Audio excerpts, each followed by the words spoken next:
الحمد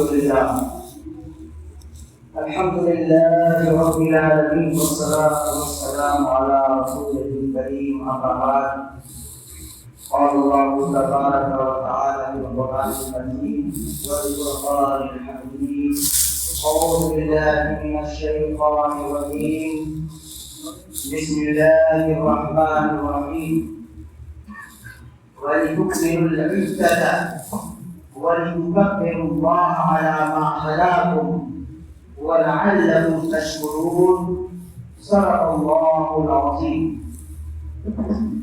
آج سب سے پہلے ہمارا اسامہ نامدار مدنی تاجدار دونوں عالم کے مالک و مختار میں بارگاہ بلا سلام خطبہ نبوی کا ثبوت پیش کرتے ہوئے پڑھنے والا اللہم صلی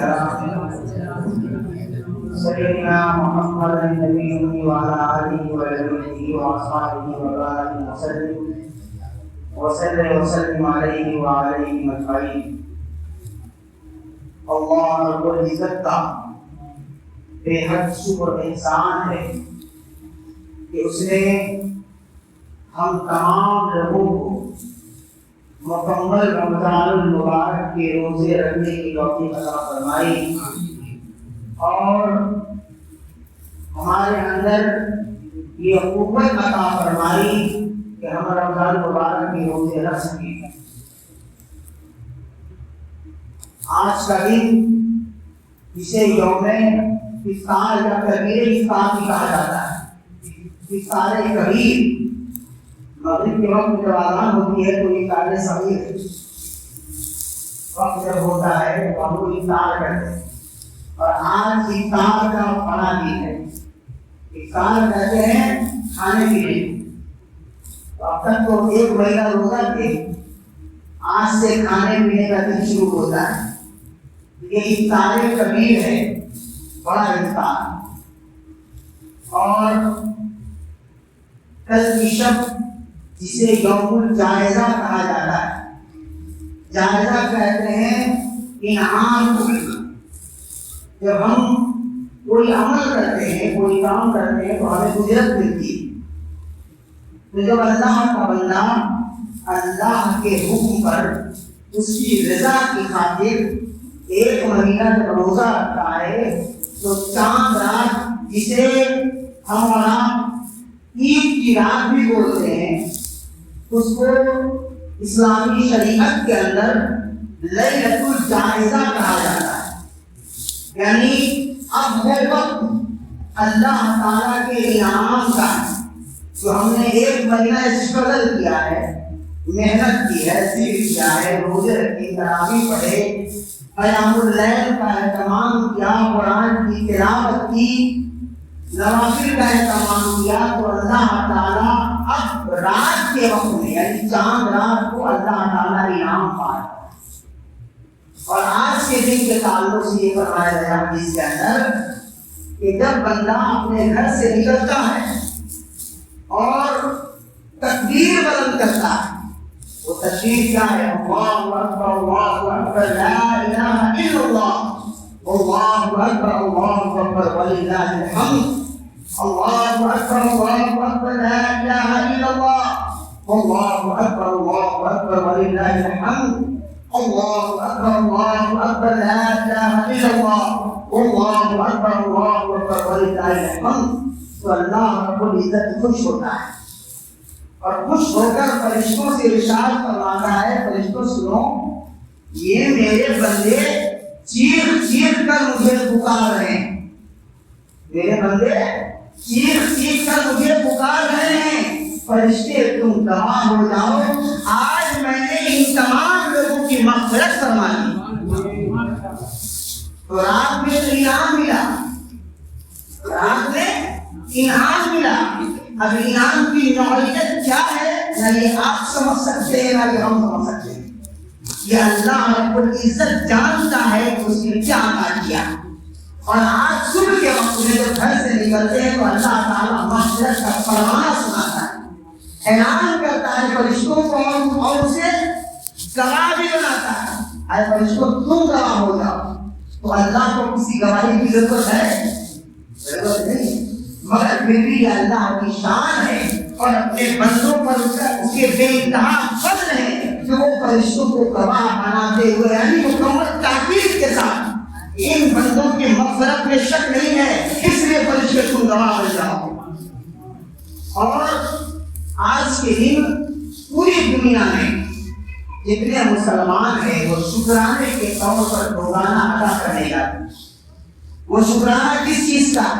ابھی میں نے آپ کے سامنے قرآن کریم کی آیت پڑھی، اس میں اللہ رب العزت فرماتا ہے وَلِتُكْمِلُوا الْعِدَّةَ کہ تم گنتی کے دن مکمل کرو، یعنی روزے کی گنتی کے دن یا تو 29 کا چاند ہوگا یا 29 کا ہوگا، تو اللہ نے کہا کہ یہ جو گنتی ہے 29 اسے کمپلیٹ کرو، یعنی اگر روزے کا مکمل فائدہ لینا ہے اور روزے کا جو مقصد ہے اس کے حصول کے لیے ضروری ہے مکمل روزے کی تکمیل۔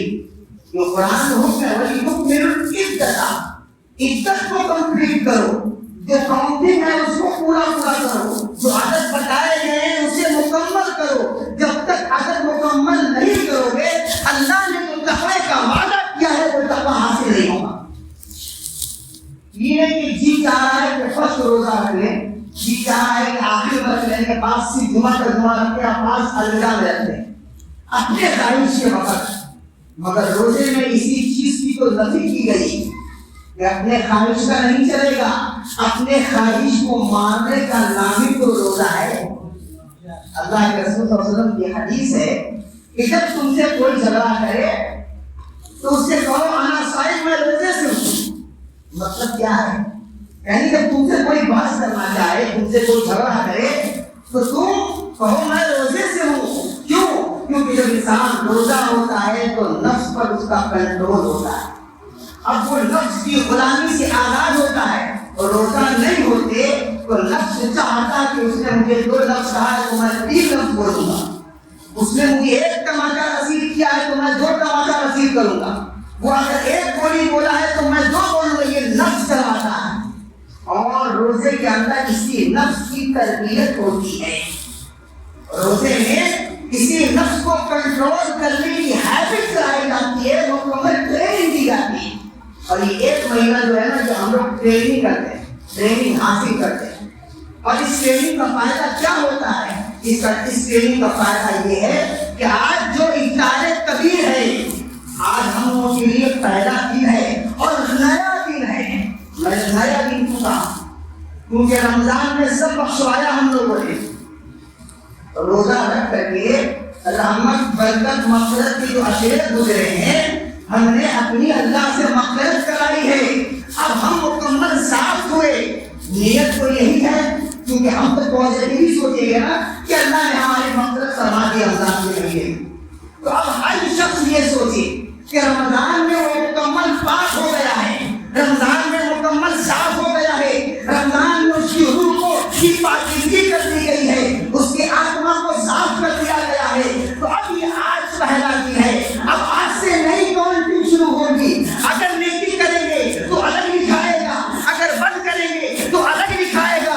لہذا رمضان کا اثر یہ ہونا چاہیے کہ جو رمضان میں ہم نے شکر کیا تھا، جو رمضان میں ہم نے محنت کی تھی، جو رمضان میں ہم نے نفس کو کنٹرول کیا تھا، رمضان میں ہم نے حلال کو کھانے سے روکا تھا، پانی حلال ہے ہم نہیں پیے کہ پانی پیے گے تو اللہ ناراض ہوگا، روزہ ٹوٹ جائے گا۔ کھانے کی چیزیں موجود تھی، حلال چیزوں سے ہم رک گئے، فروٹ سے ہم رک گئے، اناج سے ہم رک گئے، چاول سے ہم رک گئے، دال سے ہم رک گئے، سبزی سے رک گئے، گوشت سے رک گئے۔ ان تمام چیزیں جو اللہ نے ہم پر حلال قرار دیا تھا، ہم پر وہ حلال تھے، ہم نے حلال چیزوں کو اللہ کی رضا کے لیے چھوڑا تھا۔ تو آج یوم افطار ہے، ہم نے جو حلال سے رکا ہوں تو آج ضروری ہے کہ ہمارے اندر وہ طاقت پیدا ہو جائے، وہ قوت پیدا ہو جائے کہ ہم آج سے حلال سے رکنا شروع ہو جائے۔ رمضان میں حلال سے رکے تھے، بات سمجھ میں آ گئی نا؟ رمضان میں حلال کھانے سے رکے تھے، مطلب کیا ہے؟ صبح سے شام تک سب چیز کو حلال ہے ہمارے لیے نا، پھر بھی نہیں کھائے، رک کر کے رہے۔ یہ نفس کی ٹریننگ ہو رہی ہے، یہ ہمارے سول کی تربیت ہو رہی ہے، یہ سب کچھ موجود ہے، مگر اللہ کی رضا کے لیے ہم کنٹرول کریں. تو جب حالات سے رک سکتے ہیں، کنٹرول کر سکتے ہیں، 12 گھنٹے تک فاسٹنگ کر سکتے ہیں، تو ہماری روح کو کے اندر اتنی مضبوطی ہونی چاہیے کہ اب جو حرام چیزیں جو اللہ نے ہم پر قرار دیے ہیں، جو حکم لگائے حرام کا، ہم حرام سے بھی بچیں. آپ سمجھ میں آئی؟ تو حرام سے بچنا یہ اصل ہے. تو اس 1 مہینے کی ٹریننگ کا اثر آج سے ہونا چاہیے. مگر ہوتا کیا ہے؟ ہوتا یہ ہے کہ چاند رات کی روز تو آج پہلی صبح کے وقت یعنی شوال المکرم کی جو فجر کی نماز کی، میں نے اس میں دیکھا 1.5 صف اس ٹریننگ کا کام ہوا جو اللہ نے 1 مہینہ ہمارے لیے تیار کیا، ہمارے نفس کی اصلاح کے لیے. مقصد کیا ہے روزے کا؟ یہ کوئی رسم نہیں ہے کہ سال میں روزہ آ گیا ہم روزہ رکھ لیے نہیں، اور نہ عید کی نماز یہ رسم ہے، یاد رکھیے گا. یہ کوئی رسم نہیں ہے، یہ شکرانہ ہے. اے اللہ، میرے اندر وہ صلاحیت نہیں تھی کہ میں 30 روزے رکھ سکتا، میرے اندر یہ صلاحیت نہیں تھی کہ تیرے حکم کو بجا لاتا، میرے اندر یہ صلاحیت نہیں تھی کہ رات میں قیام اللیل کرتا، دن میں ڈیوٹی کرتا، دن میں تجارت کرتا، رات میں تیری بارگاہ میں کھڑے ہو کر قیام اللیل کرتا. اے اللہ، میرے اندر وہ صلاحیت نہیں تھی کہ میں سجدہ ریز ہوتا. اے اللہ، میرے اندر وہ صلاحیت نہیں تھی کہ میں رکوع سجود کرتا. اے اللہ، میرے اندر وہ صلاحیت نہیں تھی کہ قرآن کی تلاوت کرتا. اے اللہ، میرے اندر وہ صلاحیت نہیں تھی کہ زکات نکالتا. اے اللہ، میرے اندر وہ صلاحیت نہیں تھی کہ فکریں نکالتے. اے اللہ، میرے اندر وہ صلاحیت نہیں تھی کہ صدقات کو خیرات کرتے. اے اللہ، میرے اندر وہ صلاحیت نہیں تھی کہ مسکینوں کی مدد کرتے. اے اللہ، میرے اندر وہ صلاحیت نہیں تھی کہ محبت پیش کرتے، لوگوں کو کپڑا پہناتے، لوگوں کو کھانا تقسیم کرتے. اے اللہ، میں نے یہ تمام چیزیں صرف اس لیے کی ہے کہ تیری توفیق میرے ساتھ تھی، اور تیری توفیق نہ ہوتی تو شاید میں یہ عمل نہ کر سکتا. اس شکرانے کے لیے، یہ شکر ادا کرنے کے لیے ہم یہاں اکٹھا ہوئے. قرآن میں کہا گیا وَلِتُكْمِلُ الْعِدَّةَ وَلِتُكَبِّرُوا اللَّهَ، کہ تم اللہ کی تکبیر کرو، اس کی بڑائی بیان کرو، لَعَلَّكُمْ تَشْكُرُونَ، تاکہ تم شکر گزار بن سکو. تو مقصد یہ ہے کہ اللہ تعالیٰ یہ چاہتا ہے کہ میرا بندہ شکر بجا لائے، شکر گزار ہو جائے، کیونکہ اللہ تعالیٰ کو شکر بہت پسند ہے. کیونکہ جب انسان کسی چیز کا شکریہ ادا کرتا ہے، اللہ کو عزت کی بارگاہ میں جب شکریہ ادا کرتا ہے تو اس کے اندر تواضع پیدا ہوتا ہے، اس کے اندر جھکاؤ ہوتا ہے، اس کے اندر نرمی پیدا ہوتی ہے، اس کے کبر ختم ہوتے ہیں، اس کی انانیت ختم ہوتی ہے، اس کا ایگو ختم ہوتا ہے، اور اللہ تعالیٰ کو یہ بہت پسند ہے کہ بندہ تواضع اختیار کرے. تو آج کے دن ہر مسلمان اس بنیاد پر اکٹھا ہوتا ہے کہ میں اللہ رب العزت کے اس توفیق کا شکریہ ادا کروں جو اس نے مجھے عنایت کی رمضان المبارک میں رکھی ہے. اور ایک اجتماع کی صورت میں لوگ یہاں اکٹھا ہوتے ہیں، بھیڑ اکٹھا ہوتی ہے، لوگ ایک جماعت میں اکٹھا ہوتے ہیں. اب اجتماعیت کیا ہے؟ ایک یونٹی کے ساتھ. آپ یہاں دیکھیں کتنے لوگ ہیں.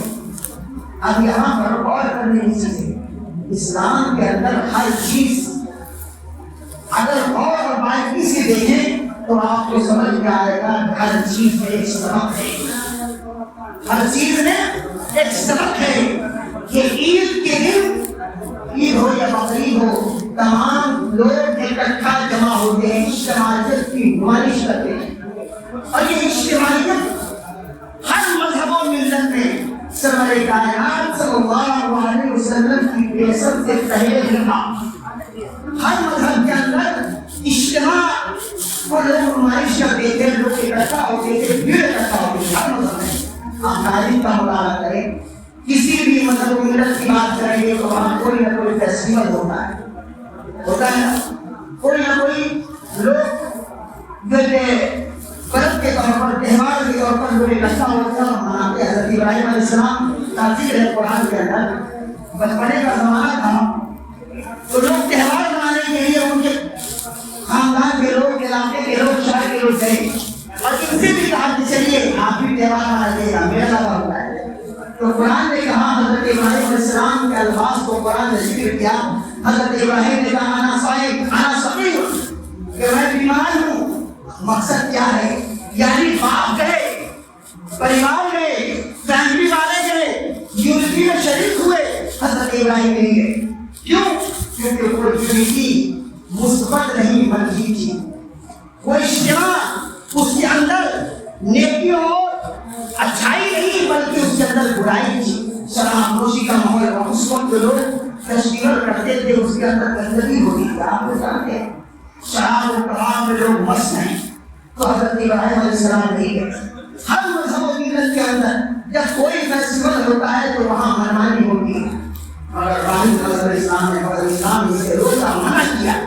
تو سرور کائنات صلی اللہ علیہ وسلم کے زمانے میں، زمانے جاہلیت میں، جب اس قسم کے فیسٹیول میں شریک ہونے سے جب روکا گیا تو اب چونکہ ایک عادت سی بن گئی تھی، ایک یونٹی میں جانے کی، میلہ کرنے کی، بھیڑ لگانے کی، ایک انسانی فطرت ہے۔ یونٹی کیا ہے؟ انسانی فطرت ہے، اجتماع انسانی فطرت ہے، یہ نیچرل چیز ہے انسانی۔ تو سرور کائنات صلی اللہ علیہ وسلم نے منع کیا ایسے بھیڑ میں جانے سے، ایسے اجتماع میں جانے سے، مگر چونکہ اللہ تعالیٰ تو انسان کی خواہش کو جانتا ہے کہ وہ چاہتا کیا ہے، اس لیے اللہ رب العزت نے کہا گھبراؤ مت، تمہیں بھی میں ایک ایسا فیسٹیول دوں گا، ایک ایسا تہوار دوں گا جو تہوار عید کے تہوار سے 1000 گنا بہتر ہوگا۔ اس کے اندر پارٹی ہوگی، اس کے اندر محبت کی چیزیں ہوں گی، لوگ ایک دوسرے سے اچھائی سے ملیں گے، محبت سے گفتگو کریں گے، ایک دوسرے کے ساتھ مصافحہ اور معاملہ کریں گے۔ لہٰذا آپ دیکھیں عید کے وقت میں جب لوگ اپنے گھر سے نکلتے ہیں، خوشبو میں تر بسر ہوتے ہیں، غسل کرتے ہیں، وضو بناتے ہیں، عمدہ لباس پہنتے ہیں، سرمے کا اہتمام کرتے ہیں، اور جب مسجد میں آتے ہیں تو سب بسب بیٹھ کر کے ایک سب میں کانا سے کانا ملا کر کے مکمل الگ الگ کیٹیگری کے لوگ ہوتے ہیں، الگ الگ خاندان کے لوگ ہوتے ہیں، مگر اللہ کی بارگاہ میں آنے کے بعد کوئی یہ نہیں دیکھتا کہ کون کس قبیلے سے تعلق رکھتا ہے، کون کس خاندان سے تعلق رکھتا ہے، کون کس قبیلے سے اس کا تعلق ہے، کس سرکارانہ قوم سے اس کا تعلق ہے، وہ یہ نہیں دیکھتا ہے۔ اللہ کے گھر میں ہر شخص برابر ہو کر کے بیٹھتا ہے۔ یہ اسلام کا بہت اہم سبق ہے اور ایک میسج ہے جو اسلام نے دیا ہے دوسرے لوگوں کے یہاں، کیونکہ وہاں ڈسکریمنیشن تھا، وہاں انیکوالٹی تھی، وہاں لوگوں کے اندر برابری نہیں تھی۔ اس اسلام نے لوگوں کے اندر یہ برابری کا جو ایک مثال پیش کیا ہے۔ عید کے وقت میں دیکھیں، بقرعید کے وقت میں دیکھیں، کوئی چھوٹا نہیں ہے، کوئی کسی سے بڑا نہیں ہے، ہر شخص برابر ہو کر کے سب نے کہا ہے۔ یہ اسلام کا میسج ہے اور یہ بتانے کی ضرورت ہے، سمجھانے کی ضرورت ہے کہ ہمارے اسلام کے اندر اسلامی امور میں کسی قسم کا کوئی ڈسکریمنیشن نہیں ہے۔ لوگ جب نماز کے لیے آتے ہیں تو آپ دیکھیں ایسا نہیں ہے کہ ایک صف میں غریب بیٹھے، دوسرے صف میں امیر ہوں گے، تیسرے صف میں اس سے کمزور لوگ ہوں گے، یا اس سے اور چوتھے صف میں اپاہج قسم کے لوگ ہوں گے، ایسا نہیں، یہ برابر ہے۔ اور یہ برابری اسلام کی تعلیمات ہے، یہ برابری اسلام کی تعلیمات ہے، اور یونٹی کو، اجتماعیت کو اسلام نے بڑی اہمیت دی ہے۔ اور اسی لیے اس اجتماعیت کے تعلق سے فرمایا گیا کہ اگر کوئی اجتماعیت کو توڑ کر نکلتا ہے قرآن نے کہا بحمد اللہ جنہ ولا تفرقوا، اسی اجتماعیت کو اشارہ کرتے ہوئے قرآن نے کہا اللہ کی رسی کو مضبوطی سے تھام لو۔ تو رسی کیا ہے اللہ کی، اور رسی بنتی کیسے؟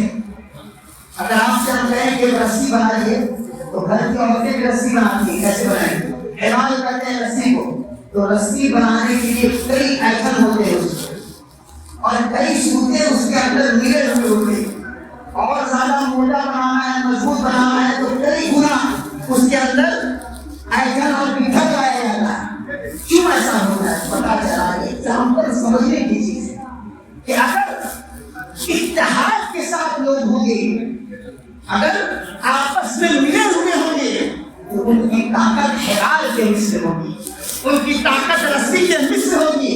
اللہ نے کہا یہ بھی رسی کو مضبوطی سے تھام لو.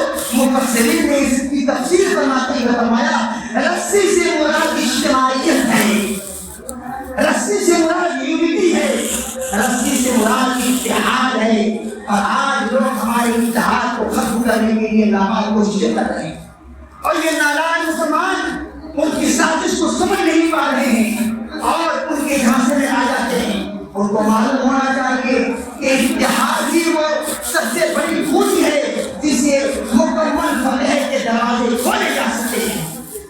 آپ اسلام کی اشاعت ہو رہی تھی, صحابہ کے دور کو پڑھیے, مطالعہ کیجیے, معلوم ہوگا صحابہ کے اندر کس قسم کی یونٹی تھی, کس قسم کا اتحاد تھا. آپسی اختلافات اپنی جگہ, مگر جب اسلام کی بات آتی تھی تو صحابہ کرام ایک جٹ کر کھڑے ہوتے. اختلافات آپس میں ہو سکتے ہیں, مسائل میں اختلافات ہو سکتے ہیں, فکر میں اختلافات ہو سکتے ہیں, ریسرچ میں اختلافات ہو سکتے ہیں, یہ تمام ڈائیورسٹی ہو سکتی ہے. اس کے باوجود صحابہ کرام نے جب اسلام کا نام آتا تھا, جب اسلام کا کام آتا تھا, جب اسلام کا کوئی عمل آتا تھا, تو تمام صحابہ کرام تمام اختلافات کو برطرف رکھ کر کے اتحاد کا درس دیتے ہوئے میدان کارزار میں آتے تھے اور یہ بتانے کی کوشش کرتے تھے کہ ہمارے اختلافات الگ جگہ ہیں, اسلام کے معاملے میں ہم ایک ہیں. آج ضرورت اس بات کی ہے کہ اسی اتحاد کو عام کیا جائے. ہماری مسجدیں ایک ہونی چاہیے, ہمارے مدارس ایک ہونی چاہیے, ہمارے قبرستان ایک ہونی چاہیے. لہذا ضرورت اس بات کی ہے کہ ہم یہ نہ کہیں کہ فلاں شخص کے عقائد الگ ہیں, انہیں یہاں سے نکال دو. ہم یہ نہ کہیں کہ فلاں شخص کے عقائد یہاں غلط ہیں, میں انہیں اپنے مدرسے سے نکال دوں. لہذا مدارس اور مساجد یہ دین کے دو مضبوط پیر ہیں. اگر یہاں ڈویژن ہو گیا, اگر یہاں تقسیم ہو گیا, خدا کی قسم نہ ہم اپنی مسجد بچا پائیں گے, نہ اپنا مدرسہ بچا پائیں گے, نہ اپنے کسی انسٹیٹیوٹ کو بچا پائیں گے, نہ قبرستان کی زمینیں بچا پائیں گے, نہ خانقاہیں کی زمینیں بچا پائیں گے, نہ اپنی درگاہوں کو بچا پائیں گے, نہ امام باڑے کو بچا پائیں گے, نہ اوقاف کی زمین بچے گی, نہ آپ بچیں گے, نہ ہم بچیں گے. ضرورت اس بات کی ہے اگر اوقاف کی زمین کو بچانا ہے, اگر اپنے بزرگوں کی ہبہ کی ہوئی اور وقت کی ہوئی چیزوں کو بچانا ہے, تو ضرورت اس بات کی ہے کہ ہم ایک ہو جائیں, ہم آپس میں مل جائیں, بھول جائیں کل ہمارے کیا اختلافات تھے. آج ہم کو ایک ہونا ہوگا. اوقاف کا معاملہ آپ کو معلوم ہے کیا ہو رہا ہے. مسلمان علماء کتنی محنت کر رہے ہیں, اس کے باوجود دیکھیے بل پاس ہونے کو کوئی شاید کوئی نہ روک پائے, جو کنڈیشن نظر آ رہا ہے. لہٰذا ضرورت اس بات کی ہے کہ لوگوں کو بیدار کیا جائے. اپنی شناخت قائم کرنے کے لیے اپنے وجود کو پہچاننے کی ضرورت ہے. ہمارا وجود ہمارے اسلام سے ہے, ہمارا وجود اسلامی شعار سے ہے, ہمارا وجود ہمارے مدارس سے ہے, ہمارا وجود ہمارے مساجد سے ہے, ہمارا وجود شریعت اسلام سے ہے, ہمارا وجود انڈین کانسٹیٹیوشن سے نہیں ہے, بلکہ ہمارا وجود جو ہے وہ اسلامی لا سے ہے. انڈین کانسٹیٹیوشن کو تو ماننا ہے, ضروری ہے, مگر وجود انڈین لا سے نہیں بلکہ وجود اسلامی لا سے ہے. تو پہلے اسلامی لا بچانا ہے اور اسی انڈین کانسٹیٹیوشن کے اندر اسلامی لا کے تعلق سے یہ بات بتائی گئی ہے کہ آپ اپنے مذہب کی پریکٹس آزادانہ طور پر کر سکتے ہیں, اس کی اشاعت بھی کر سکتے ہیں, اس کو فروغ بھی دے سکتے ہیں. اپنی مساجد میں, اپنے مدارس میں, اپنی وہ زمینیں جو وقف کی گئی ہیں اس میں رہ کر کے آپ اپنے دین کا کام کر سکتے ہیں. یہ ہمارا فنڈامنٹل رائٹس ہے. تو ضرورت اس بات کی ہے کہ تعلیم حاصل کریں. معلوم ہونا چاہیے نا کہ ہمارا حق کیا ہے. جب معلوم ہی نہیں ہوگا آپ کو فنڈامنٹل رائٹس, آپ کے بنیادی حقوق آپ کو پتہ ہی نہیں ہوگا تو کیسے بچائیے. آج آپ کے نام پر دیکھیے کیا ہو رہا ہے. ابھی تو مسجد کی باتیں ہو رہی ہیں, کل مدارس کی باتیں ہوں گی, پھر خانقاہوں کی باتیں ہوں گی, پھر اسلامی انسٹیٹیوٹ کی بات ہوگی, جامعہ ملت کو دیکھ لیجیے. خدا کی قسم اگر اوقاف کے معاملے میں مسلمان بیدار نہیں ہوا تو جامعہ ملیہ جیسی یونیورسٹی کو بھی آپ نہیں بچا پائیں گے, نہیں بچا پائیں گے. علی گڑھ مسلم یونیورسٹی کو بھی آپ نہیں بچا پائیں گے. ضرورت اس بات کی ہے کہ تمام مسلمانوں کو بیدار کیا جائے. آج ہم لوگ سیاسی معاملے میں ایسے گر گئے ہیں کہ ہم کو اپنا حقوق نظر نہیں آ رہا ہے. چاہے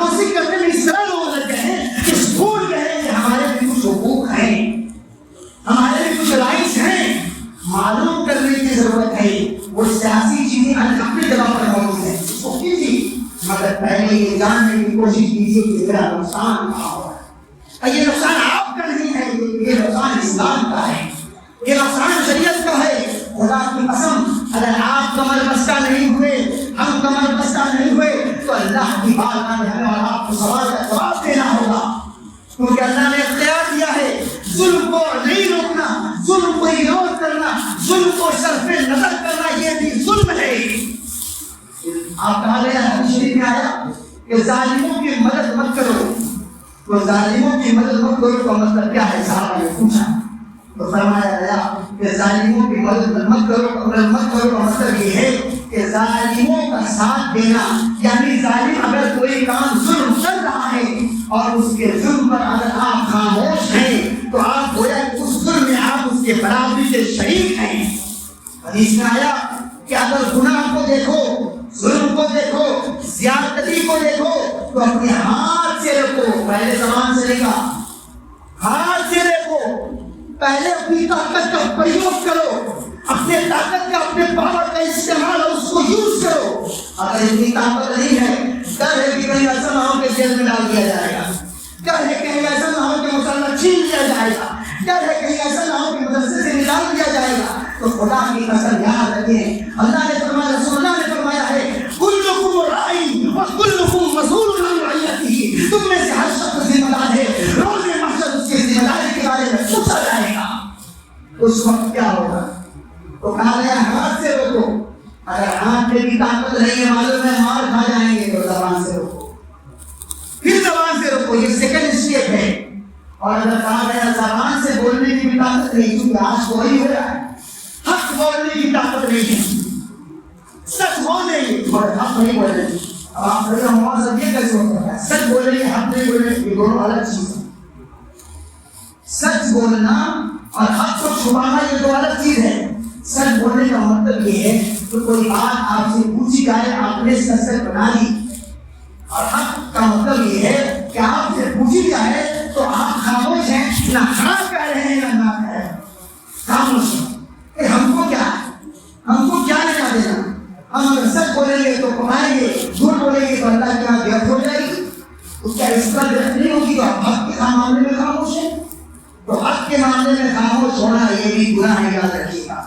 اگر آپ کے سامنے معلوم ہے کہ یہ غلط ہو رہا ہے تو آپ حق کے ساتھ دیجیے, اور حق کے ساتھ دینے والے کی جماعت اگر مختصر ہے, تھوڑی جماعت ہے, پھر بھی یہ نہ دیکھیے کہ ان کی تعداد کم ہے.